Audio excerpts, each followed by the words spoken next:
Hello and I welcome to the poster education hub. अगर आपने अभी तक इस चैनल को सब्सक्राइब नहीं किया है तो subscribe the postal education hub.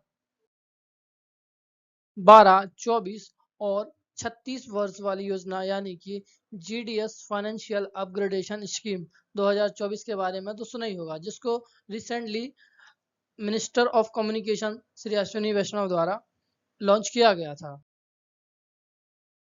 हमारे लास्ट ब्रीफिंग वीडियो से ये तो आप समझ ही गए होंगे कि ग्रामीण डाक सेवक वित्तीय उन्नयन योजना 2024 क्या है। ग्रामीण डाक सेवक कर्मचारी जिन्होंने अपनी सेवा के 12 वर्ष, 24 वर्ष और 36 वर्ष पूर्ण कर लिए हैं, यानी कि कंटिन्यूअस सर्विस पूर्ण कर ली है, और वह इस योजना के लिए पात्रता रखते हैं और उन्हें सालाना इस योजना के तहत 4,360, 5,520 और 7,200 रुपए दिए जाने हैं। तो चलिए इस योजना के बारे में थोड़ा सा विस्तार में जानते हैं।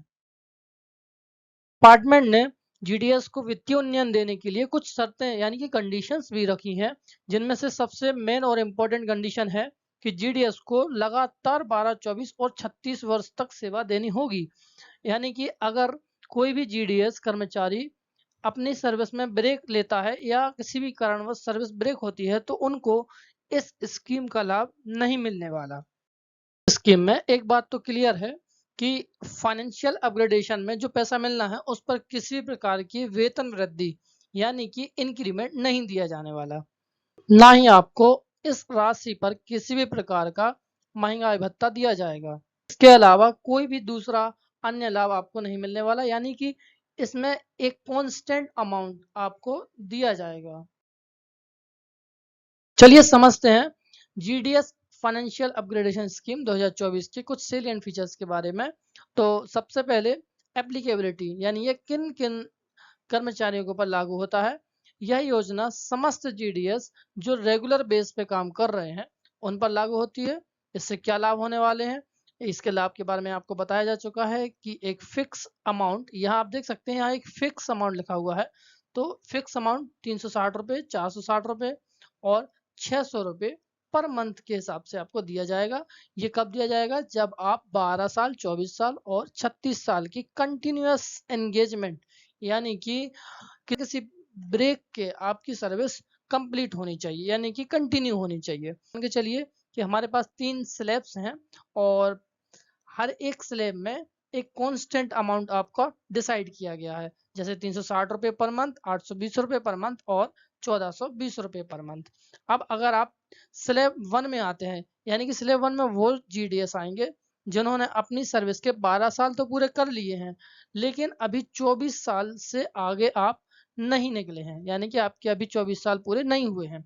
फिर ऐसे जीडीएस जिन्होंने 24 साल पूरे कर लिए लेकिन अभी 36 साल कंप्लीट नहीं हुए हैं, तो ये आएंगे स्लैब नंबर 2 में और उनको हर महीने 820 रुपये दिए जाएंगे। और आखिरी में आता है हमारा स्लैब 3, जिसमें ऐसे जीडीएस आएंगे जो 36 वर्ष पूरे कर चुके हैं और अभी उनका रिटायरमेंट तक ये स्लैब चलता रहेगा। और ऐसे जीडीएस को हर महीने 1420 रुपये फाइनेंशियल एडिशन के तौर पर दिया जाएगा। इस पूरे जीडीएस फाइनेंशियल अपग्रेडेशन स्कीम में सबसे महत्वपूर्ण है कंटिन्यूअस एंगेजमेंट, यानी कि आपका जो जीडीएस की सेवा का समय है वो कंटिन्यू होना चाहिए, लगातार होना चाहिए। अगर इसमें किसी भी प्रकार का ब्रेक आता है तो इसको किस प्रकार से ट्रीट किया जाएगा, चलिए जानते हैं। तो सबसे पहले आपको हम बता दें कि ब्रेक के लिए 2 ऑप्शन हो सकते हैं, यानी कि या तो आप अनऑथराइज रूप से ऑफिस से गायब हो जाएं या फिर आपको किसी भी प्रस्तावित कार्रवाई के लिए ड्यूटी से पुट ऑफ किया जाए। पुट ऑफ ड्यूटी का मतलब ये हुआ कि जिस प्रकार से परमानेंट कर्मचारियों के लिए सस्पेंशन होता है जो कि एक टेम्पररी बेसिस पे होता है, सेम ऐसी पुट ऑफ ड्यूटी होता है। और पुट ऑफ ड्यूटी के बाद जिस प्रकार से भी कार्रवाई होगी उसको उस पीरियड के हिसाब से गिना जाएगा। और यहाँ आता है कंडोन पीरियड। कंडोन पीरियड ऐसा समय होता है जो आपकी सर्विस में नहीं गिना जाएगा, जैसे कि अनऑथराइज एब्सेंस। अगर आप किसी भी 6 महीने, 1 साल अगर आप अपनी सर्विस में अवेलेबल नहीं है, आपने ज्वाइन नहीं किया या कार्य नहीं किया है जीडीएस के तौर पर, तो उस पीरियड को कंडोन पीरियड गिना जाएगा। क्योंकि चलिए 13 साल कंप्लीट कर लिए हैं और जिसमें से 1 साल का आपका 13 साल में से अगर आप 1 साल के लिए अपने जीडीएस की पोस्ट पर नहीं थे, तो आप इसके लिए आपका जो कंटिन्यूटी है वो खत्म हो जाएगी। ऐसा नहीं है, आपके 12 साल उसमें गिने जाएँगे और ऐसे पीरियड को 1 साल को आपको कट डाउन पीरियड बोला जाएगा। स्क्रीनिंग कमेटी चाहिए चयन समिति की। चयन समिति इसलिए बनाई गई है जिससे ये लोग उन जीडीएस का चयन कर पाएंगे जो जीडीएस एफयू 2024 के लिए एलिजिबल हैं। और इस स्क्रीनिंग कमेटी में 3 सदस्य होंगे, जिनमें से एक सदस्य एसपी महोदय और दूसरे एएसपी, और जो तीसरा सदस्य होगा वो इंस्पेक्टर लेवल के कोई अधिकारी होंगे। और इस समिति के सामने एक परफॉर्मेंस रिपोर्ट प्रस्तुत की जाएगी जिसको सब डिविजनल हेड यानी कि इंस्पेक्टर आईपीओ के द्वारा तैयार किया जाएगा।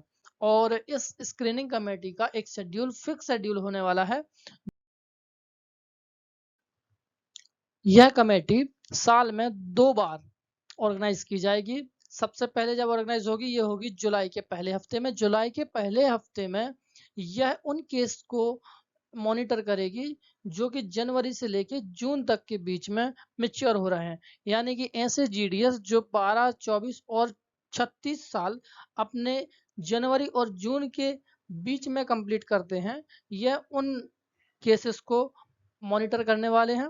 और जो दूसरी बैठक होगी वो होगी जनवरी माह के पहले हफ्ते में। इसमें ऑब्वियसली बचे हुए केसेस यानी कि जनवरी से लेकर दिसंबर के बीच में ऐसे जीडीएस जो 12, 24 और 36 साल कंप्लीट कर रहे हैं उनके बारे में रिपोर्ट तैयार करके दिया जाएगा। फाइनेंशियल अपग्रेडेशन स्कीम में रिप्रेजेंटेशन का भी ऑप्शन दिया गया है। इसका मतलब ये है कि जो स्क्रीनिंग कमेटी है, अगर उन्होंने आपको वित्तीय उन्नयन यानी कि फाइनेंशियल अपग्रेडेशन देने से इनकार कर दिया है, तो आप अपने अगले उच्चाधिकारी के लिए आपका रिप्रेजेंटेशन प्रस्तुत कर सकते हैं।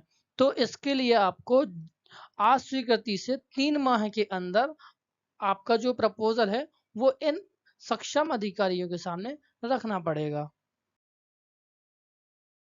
वीडियो में तकरीबन सारे इंपॉर्टेंट पॉइंट्स को डिस्कस कर लिया है जो कि जीडीएस फाइनेंशियल अपग्रेडेशन स्कीम के लिए बहुत ही आवश्यक हो सकते थे।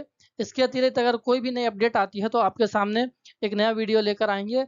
जब तक के लिए आप हमारे पोस्टर एजुकेशन हब को सब्सक्राइब कीजिए और टेलीग्राम चैनल को ज्वाइन कीजिए। Thanks for watching.